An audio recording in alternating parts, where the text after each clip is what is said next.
Pagod ka na ba sa paulit-ulit na cycle ng buhay mo na trabaho, pagkatapos sweldo, pag may sweldo na babayaran yung utang, pag kinapos uutang na naman, tapos trabaho na naman.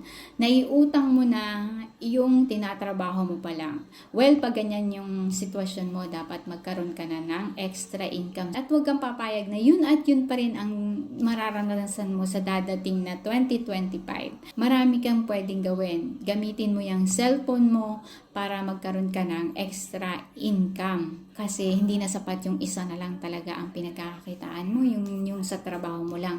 At huwag kang basta-basta igagrab yung opportunity na pag sinabi sa yung kikita ka ng malaki at wala kang gagawin. Well, scam yan. Dapat matuto kang suriin yung opportunity na ibinibigay o ino-offer sa'yo. Kung legit ba at reliable. Well, kung gusto mo ng legit at reliable, comment down below or i-direct message mo